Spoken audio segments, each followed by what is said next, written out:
And welcome to the special edition of Hannity Tonight. We're coming to you from Trump Tower. Tonight, we'll be talking about Supreme Court justices, judicial philosophy, energy independence. We'll talk about building a wall and how do you defeat Hillary Clinton, among other things, as Donald Trump joins us for the entire hour. Congratulations. Last night, is it sinking in? Is it getting real? Very close. Well, we're very, very close. We're very close to the delegates. And the thing that makes me most happy in the history of the Republican Party, nobody has ever gotten this many votes. So, you still have a lot of states to go. And we have a lot to go. So it's been such an honor. It's been a lot of fun. It must be because I do your show. I think it's a big part of it. That's what I have a feeling. I may agree with you on that part. I have a feeling. Today was a very big day. You have a list of names. I do. And you had talked to me for a while now about releasing these names. Your judicial philosophy. You said you wanted originalists. You said you wanted people like Antonin Scalia and Clarence Thomas on the Supreme Court. It's true. Tell us about this list of names. Well, I've been having a lot of feedback from a lot of different people, and I've had, as you know, tremendous endorsements, and I'm a conservative, and I may have different views on different things, and I think I'm extremely conservative, as an example, on trade. But a conservative would say I'm not, because I don't necessarily believe only in free trade. You know what I believe on trade is good deals for the United States. Fair trade. Well, somebody said to me, what is your view on trade? I said, my view is good deals for the United States. It's a very simple view. And if you can call it conservative, call it whatever you want. But so with the judges, they were saying, well, what happens if he appoints the wrong judges? And what we did, and I just have it, we just took a list of judges. I thought what I would do is put this forward, and this would be the list that I would either choose from or pick people very close in terms of the spirit and the meaning of what they represent. And, of course, Justice Scalia is mentioned in here as right up front as being just one of our great judges and one of our great justices. And I came up with a list. The Federalist Society was very much involved. Various people were involved. As you know, Jeff Sessions is, to me, somebody that I have great respect for. It's gotten very good reviews from its immediate release. It's gotten great reviews. The people that have seen it have given it. So if you want, I will I will do it now. If you'd like me to read them, I can read them. I hope your people aren't going to fall asleep as I read them. No, only take a second. But these are highly respected conservative people. Again, Federalist Society and others with the input. Stephen Colleton of Iowa, a man who is really an amazing person. Allison Ide of Colorado. Raymond Gruender, and Raymond is from Missouri. Thomas Hardiman of Pennsylvania. Raymond Kethledge of Michigan. Joan Larson, also of Michigan, where I think I'm going to do very well, by the way, in the general election. I think we're going to do very well. Thomas Lee of Utah. William Pryor. By the way, Thomas Lee of Utah is related to Mike Lee. Brother. Right. And Mike Lee's a great guy, and his brother is highly respected. William H. Pryor of Alabama. David Strass of somebody that... A friend of mine who's a great lawyer said this is a fantastic man. David Strass of Minnesota. Diane Sykes of Wisconsin. Don Willett of Texas. And that's your list. And we're going to either choose from this list or people very close to it in terms of their... So this is your judicial philosophy. Yes, that's right. You know, one of the things I think people had questioned, I had interviewed you a lot during this process, and you gave me very specific things. And one of the top things I would ask you often is your judicial philosophy. And you mentioned, as I said, Scalia and Thomas. They are what we call originalists, right. Constitutionalists. Correct. You are a constitutionalist. Correct. And I'm also, I want high intellect. I want great intellect. These people are all of very high intellect. They're pro-life. And so that's my list. And we are going to choose from, most likely from this list, but at a minimum, we will keep people within this general realm. And again, I have a lot of people that are conservative that really like me, love everything I stand for, but they really would like to know my view, because perhaps outside of the defense of our country, perhaps the single most important thing the next president is going to have to do is pick Supreme Court justices. This will have an impact for generations to come. Oh, generations. And I will say, if Hillary Clinton, who is doing very poorly, in this whole rigged system that, that Sanders happens to be in. Yeah. But if Hillary Clinton, for some reason, wins, your country will never be the same, because she's going to put disasters on the Supreme Court. So these are these are the names. This is interesting, because I think there might have been some people. I've talked to people on the radio show, and some people said, well, Donald Trump's a recent convert to conservatism. And I asked you very specific questions. For example, you know, you say you want a balanced budget. You actually told me once it's immoral to steal from our kids. Well, I do want a balanced budget, and we could do it a lot quicker. I mean, I've heard people say we'll balance the budget within 20 years. I'm saying 20 years? What are you talking about? I do want a balanced budget. And you have to understand, I was born in New York, and I really started my business, you know, I was in Brooklyn and Queens with my father, but I moved to Manhattan, and I started doing very, very well in Manhattan. And if you look at the statistics on Manhattan, whether you like them or don't like them, it's very liberal, it's very Democrat, and I think that, you know, probably a lot of people feel because I come from essentially Manhattan, I would be that way. And I wanted to put this list out because I wanted to quell any fears that people may have. I mean, this is a list of people that I got them from people I most respect. And you vetted each one. You almost did it like a job interview. Well, I vetted, but to a much greater extent, the Federalist Society vetted and has tremendous respect. Heritage has looked at it, who I have great respect for. And I know Senator Sessions has brought the names around to different people in the Senate, and people have seen the list. I mean, people have seen the list, but you're the first one that's seen it publicly. Yeah, you know, this is, I think, the most important thing is you now transition to a general election. You talked about very specific things, and I think when you look at all the exit polls, and 65% of Republicans feel betrayed by the Republican Party, that they haven't kept their promises. I felt betrayed. I felt betrayed, too. One of the reasons I'm doing this. I mean, I had a very nice life. I had a very simple life. I have this great company. I have a wonderful family. I complicated my life, that I can tell you, although I'm having a good time doing it. But it's not hurting your bottom line. I noticed your financial statement. You're still doing okay financially. We're doing well. We put in our financials 2 days ago, and people are seeing you. I built a great company. That's why I'm saying, people are saying, why are you doing this? You know, you're at a point where you can just take it nice and easy and go to Turnberry in Scotland and go to Doral and do all these things that you want to do. But I'm doing it because, you know, I'm putting back. I want to put back. You want to give back. I want to give back, put back. What I want to do is make America great again. You know, the theme is such a great theme. And I didn't even realize it was that good until I started really getting out there. And I add to it, and it's called America First. We're going to put America first. On trade deals, it's like we make deals, they're so bad. They're so inconceivably bad. And I said, no, we want you all to do well, but it's America first. When China's ripping us to, you know, you look at trade deficits of $500 billion a year, who's negotiating these deals? You want fair trade. You're not a protectionist. You want better deals. I want fair trade. The problem with fair trade, the people we have now are incompetent. Our president is, you know, he used a word the other day, not a nice word, but he's an ignorant president. He's an ignorant president. He doesn't know what's going on, in my opinion, okay? And the opinion of plenty of other people. Well, statistics also speak. Millions more in poverty, millions more on food stamps, median income down thousands of dollars. He has taken on more debt than every other president before. You're right, but it's not only that. By the way, one in five American families don't have a single member of the family working today. Okay, and so much more. Look, so much more. And you say that, and I hear you say that, but so much more. We're losing our jobs. They're moving to Mexico. Listen, our jobs. You look at Carrier, you look at Ford, you look at all these companies, Nabisco. They're moving plants to Mexico. We're losing our jobs. We're losing our money. We're not making things. Pretty soon we're not going to make anything anymore. I just felt I had an obligation to do this. You look at our trade deals. I will make those deals so good, so fast. And you know what? We'll have great relationships with these countries. We don't have a good relationship with China.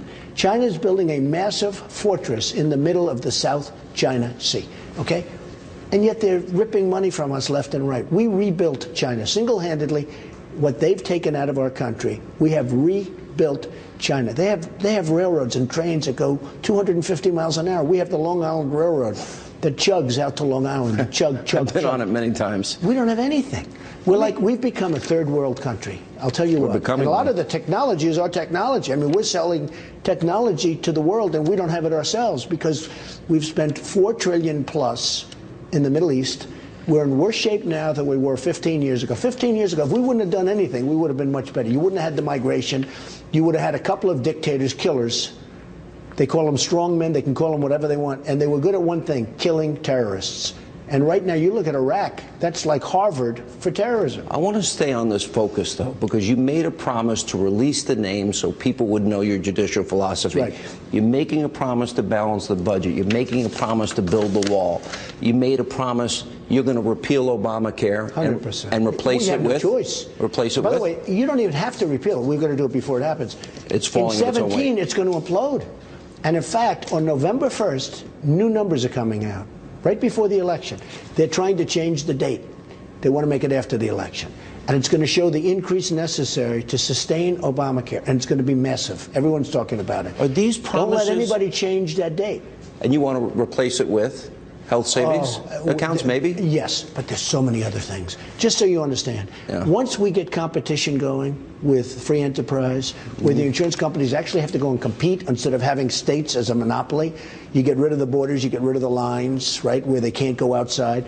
Once we get rid of that, and they almost had it this time, they could have had it this time, and you would have seen such competition, there will be plans, healthcare plans, that you never even heard about, that haven't even been thought about right now. There will be such competition. It'll be a beautiful thing. The numbers will go way down. First of all, Obamacare is no good. The premiums are through the roof. But have you looked at deductibles lately? It's huge. Unless you're 5,000, dead, 10,000. Or in the process of almost death, you can't use them. What I'm trying to get to is, with the release of these names, that was a big promise. Balancing a budget is a big promise. Building a wall is a big promise. Repealing Obamacare is a big promise. I understand you're giving a speech next week on energy independence. Right. That's a big promise. In North Dakota. Building our military, taking care of our vets, those are big promises. Ending Common Core. So my question is, on those agenda items that you have told me about in our interviews, how rock solid are those promises for the people that may be on the fence, that want to know you're going to do those things? I want to get it all done. You want to get it all done? Our military, I saw a show the other day, perhaps not even on the Great Fox, but I saw a show the other day where our fighter planes are so old that they go to junkyards to get parts. They call them graveyard, airplane graveyards, to take parts off old planes that haven't been flown in 25 years. They're taking parts off these planes and trying to put them on and fix them on our fighter jets. We are really in trouble. Our military is so depleted. We got to take a break. We'll come back. More with Donald Trump. We'll talk about Hillary Clinton, the New York Times, and all the other issues that are now facing the country as we continue with Donald Trump from the hour, from what I guess is the Trump War Room. Straight ahead. And welcome back to Hannity as we continue for what is now the Trump War Room within inside of Trump Tower. Donald Trump is with us for the hour. I watched your daughter Ivanka this morning, and she had to say, "My dad's not a groper." Now, this is referring to a New York Times hit piece. I have in the last 3 days interviewed 3 people that know you well, 2 that were featured prominently in that piece. We have Roanne Brewer-Lane, Carrie Prejean, and a woman that actually came from war-torn Bosnia that worked for you and was a vice president for you, Sonata Adzom. Right. 3 women. They were absolutely livid at the New York Times piece. We now discovered that this particular writer had been tweeting negative things about you. This is supposed to be the paper of record, 20 pages, and it's now been completely debunked. Does that anger you? Well, first of all, I have to thank those women, Roanne and Carrie and all of them. Yeah. Because they were written about. And they the were girl furious. from Utah, too. And, you know, usually, and the girl from Utah is just, they said I kissed her on the lip. I guess in front of her parents with thousands of people. And now she's come out and said, this is crazy. By the way, you know, it's not like the worst things, okay? You look at what Clinton's gone through with all of the problems and all of the things that he's done.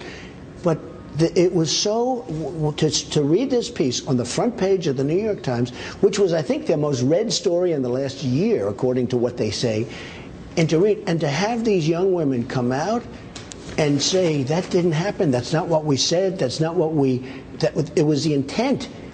And I was so furious at that story, because there's nobody that respects women more than I do, Sean, you know that. And I treat women with respect, and we all have fun, we all have good times, we say, and I'm also in the entertainment business and certain things. As an example, they have me making a statement about we're going to essentially stop them, or we're going to say something very nasty. I was talking about either China or Mexico. I was talking about one of the countries because they've been ripping us off. That was their punchline for this commercial, this phony commercial, paid for by Wall Street, by the way, I have to tell you, paid for out of a super PAC. And they put a commercial on about the women. They're going to spend $130 million. Oh, yeah. But just so you understand, the main punchline wasn't about women. So they put it in like it was about women, you know, with a blank. They put it in like it was about women. Now I guess they have to do a retraction. These are dishonest people. These are really dishonest people. Nobody respects women more than I do. Are you demanding a retraction from the New York Times? We are already talking to the New York Times. The New York Times is very upset because it turned out to be a total con job. The piece was a con job. And, you know, it's one thing, it's inside the paper, because that happens to me all the time, especially with the Times, and frankly, I could mention plenty of others. But, you know, if you're a Republican conservative, it's very, very hard to get good press. That I can tell you. You are. I speak from experience. Shunned. No, I'm telling you, it's really unfair. But this was a con job. But just think of it. These women, instead of just saying, oh, that's too bad, who cares? They were incensed that they were portrayed the way they were portrayed. And all of them got up and said, we respect Donald Trump, we really like Donald Trump. He did absolutely nothing wrong. And they're writing. Now, here's the thing. Anybody reading that story, Sean, they make me look bad. But Carrie and particularly Roanne both said they purposefully manipulated what they were saying, and that they did it on purpose because they had said just the opposite. I thought it was so amazing because I saw Carrie on your show, and yeah. Roanne has been all over. And I didn't speak to her specifically, okay, because I didn't think it would be good if I called her to thank her. I didn't want to do that and let this go by, and I will absolutely. But I will tell you, to think what they did, they put themselves out on the line to do this for me. And I haven't spoken to them in many years. So I just have such respect for them. But it just shows you, I'll tell you, it's been a disaster for the New York Times. Because the New York Times is a whole big con job. But this is going to be the campaign. The Clintons are known for being very dirty. But the good thing about this sets the table. You know, this sort of sets the stage. People have seen this. People have seen Carrie. They've seen Roanne. They've seen others now that are coming forward that were mentioned in that story, which frankly wasn't even that bad, if you want to know the truth. It's not like, I hope that people that haven't read it. It was 20 pages printed. No, but I mean, in one case, I don't know, it's like minor stuff. I said to one of the women, I said, don't eat, you shouldn't have a piece of candy. Okay, that was... I tell my kids that all the time. How do you compare that against Clinton, okay, what Clinton's done? What about what Clinton's done? How big an issue should that be in the campaign? For example, I looked at the New York Times. Are they going to interview Juanita Broderick? Are they going to interview Paula Jones? Are they going to interview Kathleen Willey? In one case, it's about exposure. In another case, it's about groping and fondling and touching against a woman's will. And rape. And rape.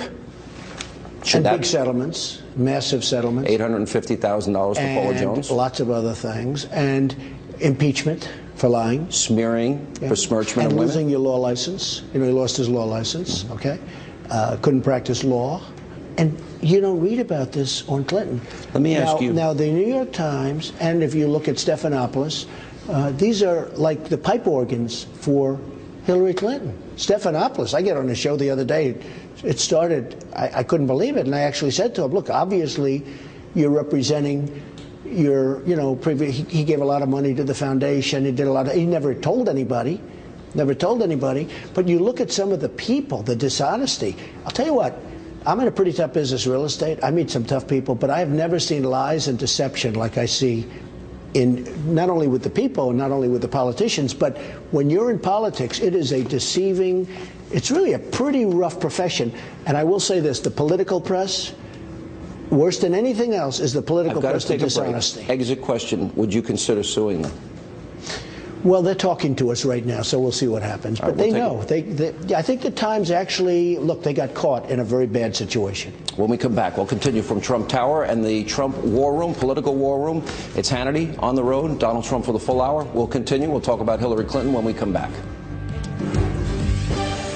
And welcome back to Hannity as we continue from Trump Tower inside the Trump political war room. Donald Trump with us for the hour. You are getting very close. These polls are neck and neck with Hillary Clinton. Now, Hillary Clinton lost West Virginia 51-36. You have talked about the system on the Democratic side being rigged. Okay, so Bernie Sanders wins 18 delegates, she wins 11. But then you add the superdelegates. He won 51-36. He got 19 delegates. Hillary got 18. It's a rigged system. That's corrupt. I have to say it was rigged on the Republican side. The only way I could win was winning in landslides, and I had so many landslides that, I ended up winning. But if I didn't, if I was winning close races, there was no way I could have won. Now, the Republican actually was more sophisticated because they don't do the superdelegates. With the Democrats, they do superdelegates. It's so obvious. West Virginia is very interesting because Hillary Clinton, no miner or no steelworker could ever vote for Hillary Clinton. She said she's going to put the mines out of business and she's going to put the miners out of business. She's going to put them out. She's going to get rid of them. And then that was a week before. I don't know what happened to her, how she says a thing like that. But she said, we're going to put the miners and the mines out of business. And then she goes into West Virginia and she gets killed. She gets actually. And she got half the delegates.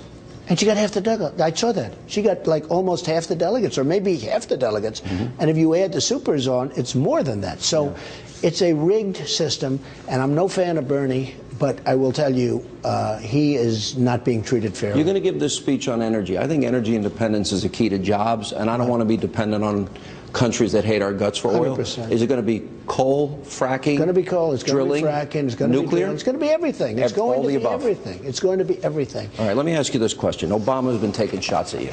Took a shot in the commencement speech this weekend.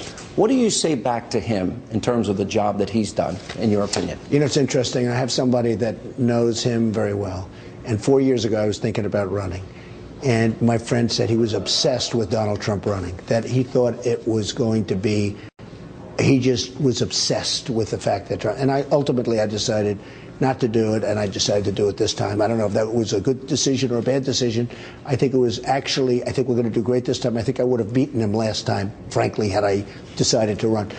But he is now, I'm definitely on his mind. I mean, every time he speaks, he mentions my name, which is an honor. I think it's probably not a bad thing. Let me go to Hillary. She keeps saying, I know you released your financial statements again. She wants your tax returns. Yeah. You have talked about her connection to Wall Street and big banks.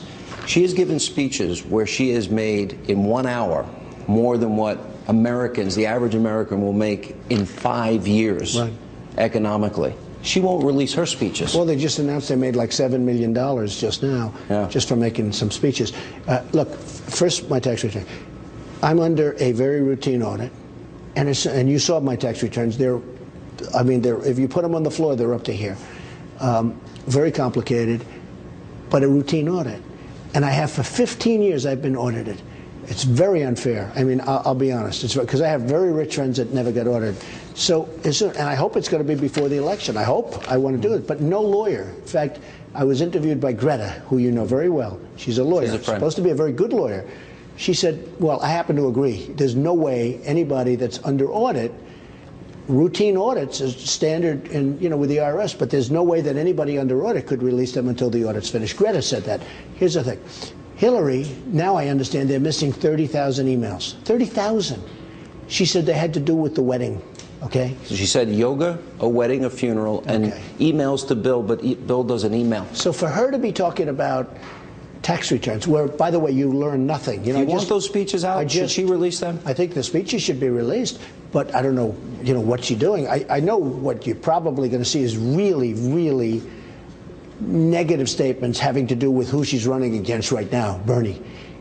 Because I would imagine she made very positive statements toward Goldman Sachs and all the people that paid her. She wanted their money. She wants their money. I mean, she wants this money. And she doesn't want people to see those speeches because if you listen to her, she's going to protect everybody from the big, bad banks and the investment bankers. And then if you see the speeches, they'll say, wow, she's not protecting us at all. But listen, how can she be asking for anything when they're missing right now 30,000 emails, when she's under FBI investigation for being essentially a very dishonest person, I don't even know how she can run.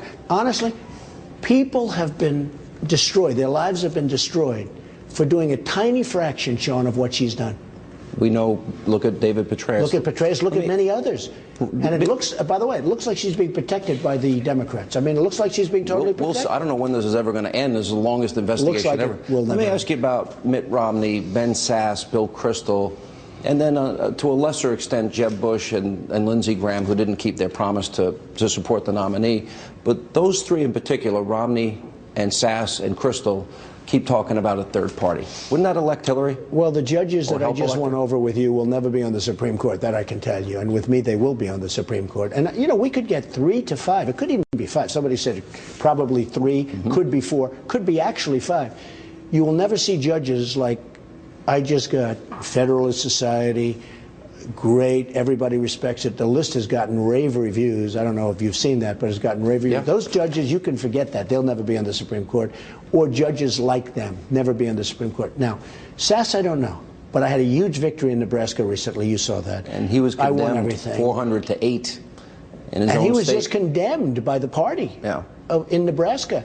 But I had a huge victory in Nebraska. I don't know him. I never met him. He might be a very nice guy. But I watched him on television. The level of hatred was incredible. I never met the guy. Very important. Mitt Romney, look, he lost last time. He should have won. When he was going to run, I was very tough on him. I said, look, he choked. He's a choker. He choked. And I said very loud and clear, you can't let him run again. He should have beaten Obama. That was an easier race, in my opinion, than this race, okay? It's all about electoral votes now. You need to get to 270. You've been through all of these states now. What states will Donald Trump put in play that maybe somebody else wouldn't? So if I run, we're going to have a lot of additional states. If, let's say, Ted Cruz, I say it with respect, but let's say Ted Cruz or somebody else got the nomination, they have that little tiny group of states, and if they lose one of those states, it's over, right? They have to win Florida. They have to win Pennsylvania. They have to win Ohio. And any little movement, you lose, you have 2 votes go the wrong direction, it's over. The fact is, and a lot of people don't understand this, but the people that are in the world of politics fully understand, it's a much tougher road for a Republican to win the presidency. Now, you can run for the Senate, you can run for governor, fine, everything's, but for a Republican to win, it is a very tough road to presidency. Okay, Michigan's in play. I think New York might be in play. Can you imagine if I won New York? New York or New Jersey? I think New York might be in play. New Jersey, I think I'm going to do great in New Jersey. These are states that other Republicans wouldn't even go to. You said something last night. You said, if I didn't fight as hard as I fight, I wouldn't be here today. Well, I think that's true. Is that the same for the general? No, You'll fight that hard? It's the same. Look, no, you have to be true to yourself. I mean, I was a good student. I'm like a smart person. And, you know, you listen to things. It's so tough. If you're a Republican, especially if you're a conservative Republican, what you go through is incredible. I even talk about my uncle was a professor at MIT, just a highly, highly respected intellect. I mean, I come from a very smart family. Yeah. I like to talk about it because conservatives are abused. They're abused by the media, falsely abused, but really abused by the media. But I put so many states into play, Michigan being one, Illinois, states, I'll tell you what, the state of Washington. I was in Washington last week, the state of Washington. We had crowds that were the biggest they've ever had. They've never had crowds like that. They said it was like if Elton John came, and we broke that record. Oregon, nobody would even think about Oregon. I'm going to campaign there. These are states that are locks for the Democrats. It almost reminds me a little bit, the crowd size, enthusiasm of Obama in 08.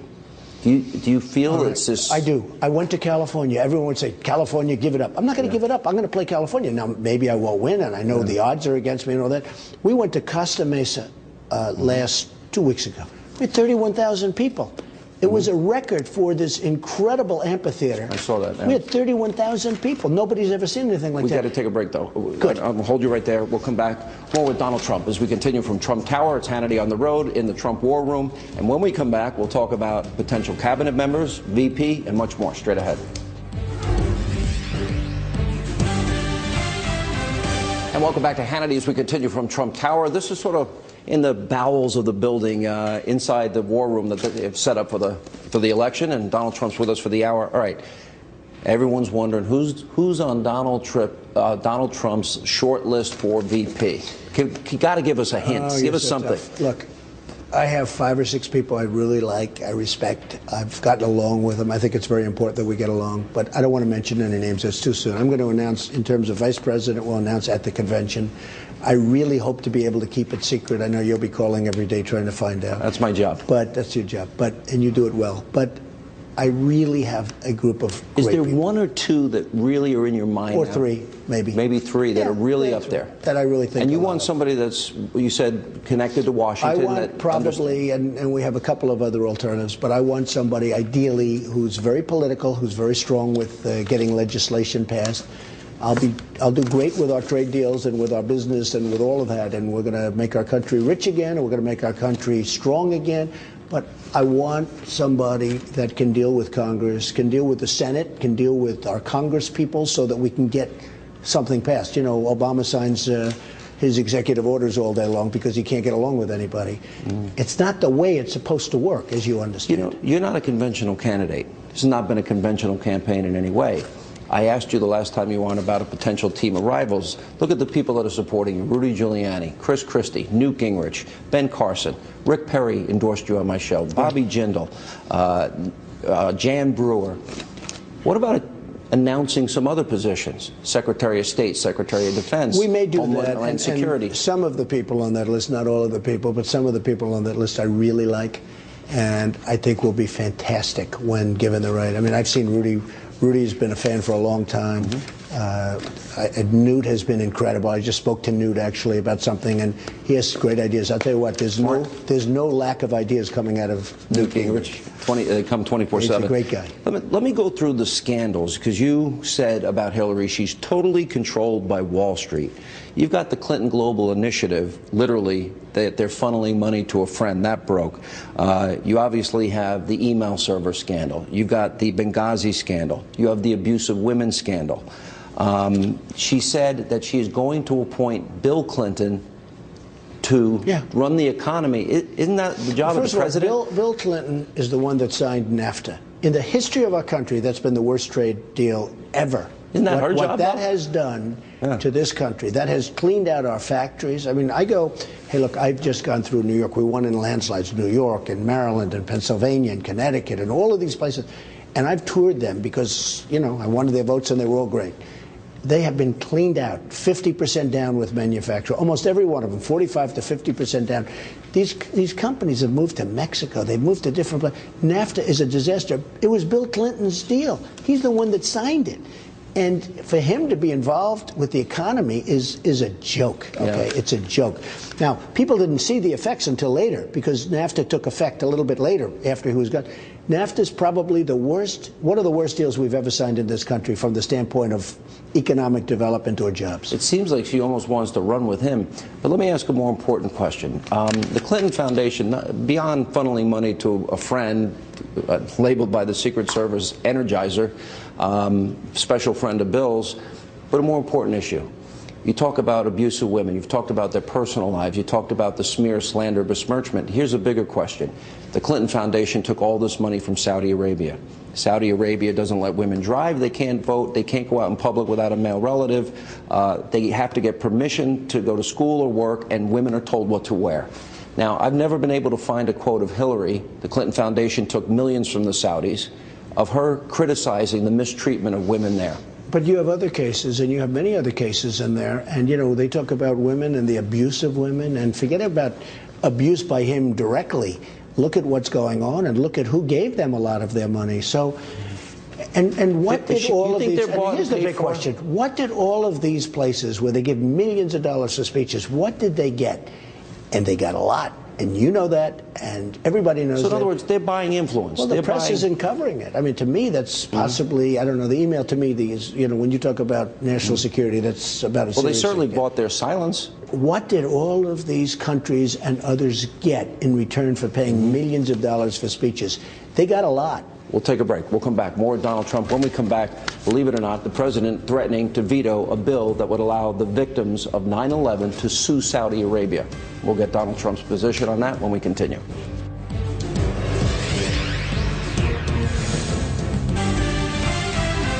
And welcome back to Hannity as we continue from Trump Tower. Donald Trump with us for the hour. All right, so there's a bill passed unanimously because we have these 28 redacted pages from the commission report on 9/11. It appears that the Saudis had connections to and may have financially assisted those people that attacked our country. Now, they said they passed the bill unanimously. The president won't sign it. Shouldn't America have the right to see those pages, and should those families have the right to sue? And what would you do if you were president? The answer is yes, they should. And, you know, we got into a war in Iraq that I was totally opposed to. But Iraq did not knock down the World Trade Center shot. So we fought, and they didn't have weapons of mass destruction either, by the way. And you look at what's happened since that, it's been a disaster. And the way Obama got out was a total catastrophe. And just look at what's happening. But the answer is yes. We have to get to the bottom of it. And everybody wants to keep it quiet. Everybody wants to keep it secret. I think most people know pretty much what's on those papers. But people do have the right to sue, and they should have the right to sue. They lost their Why do we protect the Saudis? Why do the Saudis have been duplicitous? I understand they're Sunni, and we got to battle them against the Iranian Shia. I understand that.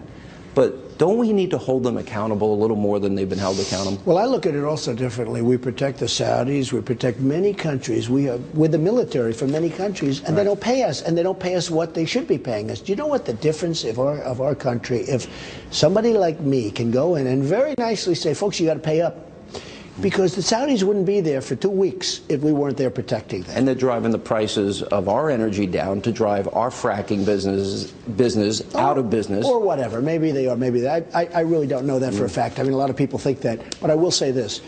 We are spending billions and billions and billions of dollars protecting nations all over the world. And many of them aren't paying up. If I get them to pay up, just fair, if I get them to pay up, our country is already a different place.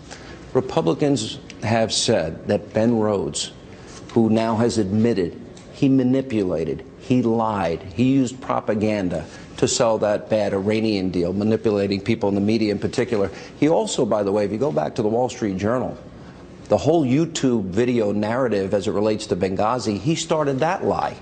Should he be fired? Well, he should be fired, maybe more than fired. First of all, the Iranian deal is one of the worst deals I've ever seen negotiated. I'm not talking about countries. I'm talking one of the worst deals I've ever seen negotiated. But think back. How about Obamacare?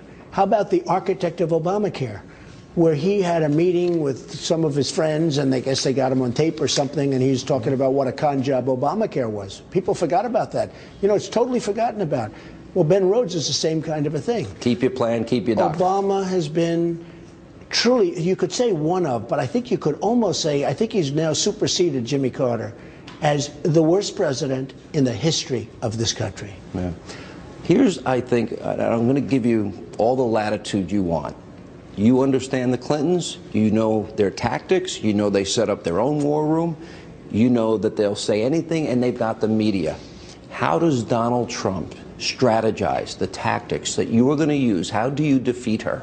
Because I think the public is very smart. You know, I've beaten a lot of people over the last year. You know, many of them are friends of yours. And 66,000 negative ads. And the public got it. They understood. A lot of them were false. Most of them were false. Some not so bad. But many of them were false. And I won Florida in a landslide. You've never seen so many ads. I won Florida. I won so many places. Landslides. All of them landslides. Indiana, landslide. If you went to Indiana that last week, there was nothing but negative ads on Donald Trump. They're going to go after me, and I'm going to go after them. And if she gets in, I think our country will never recover. They'll never be able to recover. And I'm not only talking about Supreme Court justices. I'm talking about the whole. And honestly, she can't negotiate with the Chinese. She can't negotiate with Japan. She can't negotiate with Vietnam. It's not her thing. It's not her thing. Number one, she won't want to do it. And number two, I don't even know if she knows it's a real problem. And it'll basically be 4 more years of Obama and maybe worse. And I think that's why I should win. Is it sunk in you can now be the President of the United States. Are you ready for that? Well, it's such a responsibility. Somebody just left my office, actually, and said, do you have any idea what's going on here, where it's such an incredible responsibility? And it is. I have a great responsibility, and I'm doing this for the people. You know, we have a movement going on, Sean. You see it. This is a movement. This is more than just, I mean, I go and make a speech in California or wherever I go. Illinois. Who's going to build the wall? Well, no, it's who's going to build the wall. We're going to build the wall. Believe me, Mexico is going to pay for the wall. But I'm saying the crowds. It is a movement, and it's a beautiful thing to see. These people, the people love this country. Yeah. Mr. Trump, thank you for Thank you very much, Good to Sean. see you again. Thank you. Appreciate it. Thanks. All right, that's all the time we have left from Trump Tower tonight. Thank you for being with us. We'll see you back here tomorrow night.